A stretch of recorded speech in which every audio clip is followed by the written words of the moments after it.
Let's get into the podcast today because I feel like if we kind of start at the foundation here, we can kind of build on what this approach is and maybe some changes that we are looking to do here in the States. So when we say sentence credits, what are we actually talking about when it relates to people who found themselves in a position where they are in prison? Absolutely. So that's a great place to start because it is one of those areas where the terminology does a lot of work and it's important to understand what the different things mean. So there are a few main types here. So there's good time credits. So these are earned for following rules while incarcerated. And you can obviously see, well, that's a good thing. You want to keep prisons orderly. So you incentivize people to behave well. They're much more likely to come out in a positive state and actually be rehabilitated in some way if that's the case. Then you've got earned or merit time. They're attempting to achieve the same thing really, and that tends to be tied to education, job training, treatment programs or work. So again, great stuff because then when the people comes out at the end, maybe they've got better choices. And then there's jail credit. So this is time already served before sentencing. Again, seems perfectly reasonable, doesn't it? And then compliance credits, that's reduction for successfully completing probation or parole requirements. And the key idea is really very simple here. The sentence you're given might not be the sentence you ultimately serve. Okay, so the system is basically saying if you engage, improve, follow the rules, we could credit you some time back. Yes, exactly. And it creates incentives for good behavior in prisons. And importantly, this isn't really fringe policy. There's at least 42 states that already have some form of sentence credit system. Yes, exactly. And if you want to track how that answer is evolving, state by state, bill by bill, this is exactly the kind of issue where Bill Track 50 shines. You can see literally all 60 plus active bills across the country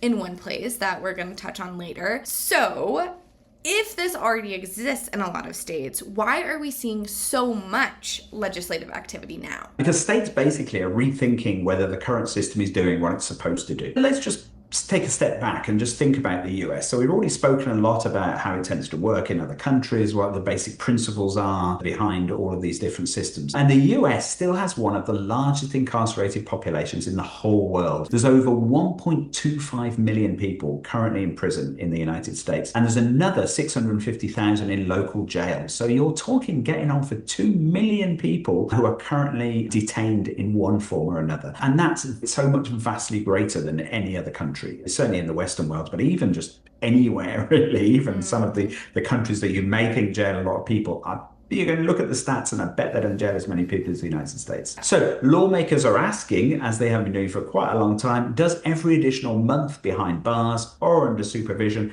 actually improve public safety? And that is a huge shift from this tough on crime era that we've kind of come out of. Yes, exactly. So people may remember back in the 70s and into the 80s and so on, there was a lot of crime about a crime wave. And this was actually a global thing. And then it all started to, in the 80s, for reasons that no one's quite managed to put their finger on, it started to decline. It's been in decline ever since. But the backlash to that politically was, of course, that during the 80s and 90s, policy moved towards approaches that you might describe as victim-centric. So this is about giving victims of crime satisfaction and not focus so much on rehabilitation of offenders. I mean, we haven't really mentioned the victims very much here, and that's obviously the other side to a lot of the things we've been saying. Great to rehabilitate people, but if you're a victim of crime, you don't want that. You want that person to be punished, and it's completely understandable, completely believable. I mean, I've been the victim of crime, and I'm imagining all sorts of terrible fates to befall the people who did it, because that's the natural response. Anger, the anger and fury that this person's done it to you. So in the 80s and 90s, the politicians, of course, were reacting to that and created these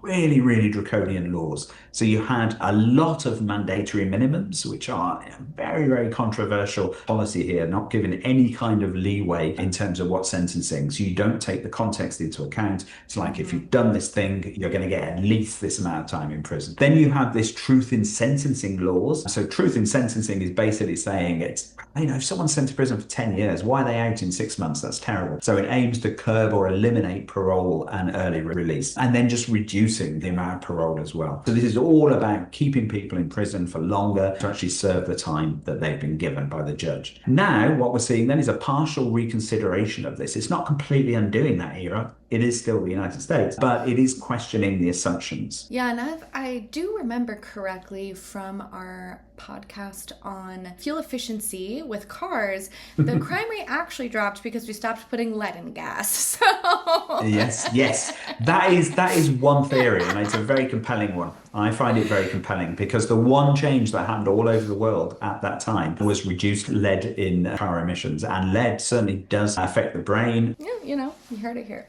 So Yeah. one other thing here is that there's also a lot of something that's called overcharging that happens here.